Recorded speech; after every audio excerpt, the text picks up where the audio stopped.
Masya. Anong tanong mo, tayo? Alay ka, nakakasiguro na Islam naman ang tanging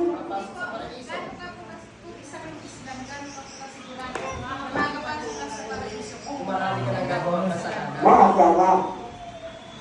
So, sabi natin na lang kanina, basta, kung pumasok ka sa paraiso, sa Islam, pagbanggit na, asyado na, ilahin ng Allah, asyado na mga magandang. Ako sumasaksi na walang ganyan na ibang Allah, at ako sumasaksi ang traffic mga matutulog ng Allah. Okay, sister. Once na pumasok ka sa Islam, automatic, murado na ang iyong kasalanan. Automatic. Once na ikaw ay pumasok sa Islam, para kang bagong silang na walang bahid ng kasalanan. Dahil sister, sabi ko sa inyo, dati ako Kristiyano. Dati ako religious person. Dati ako nasasamba sa Quiapo, Borgawin, Baclaran, Plata Miranda, Santa Cruz, Santo Sabal sa Manila. Sinasamba ko ang mga Diyos na walang ba, kundi sa Jesus. Pero nalaman ko na ang tayong pang-anuman para makawag sa Paraiso ay sumasok sa Islam. Kaya yun ang ganyan.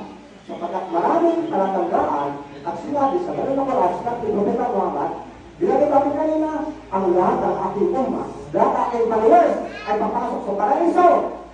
Maliban sa mga tumatanggi. Okay, sister? Kaya ganun hindi kasigurado. At si Propeta Muhammad ang salam mismo, binanggit niya, dahil ko ay hindi mo nakatalaran sa ako'y Kristiyano pa.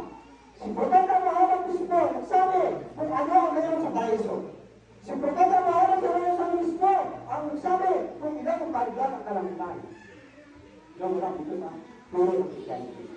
Kaya sister, dahil tayo dyan, ang mga puro Christian ay magiging malalim. Basta magtanong lang tayo at sigurado tayo na talagang mapapawalik ang ating kasalanan kahit na ano makarami.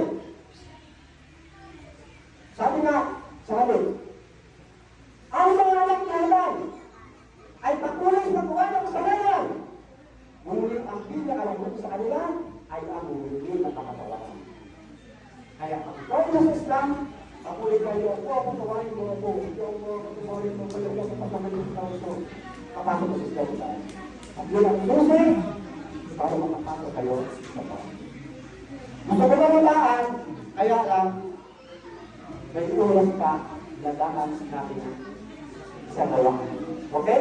Basta nandito kayo, puro biyagan sa Islam. Para kayo ay birthday, wassalamualaikum warahmatullahi wabarakatuh.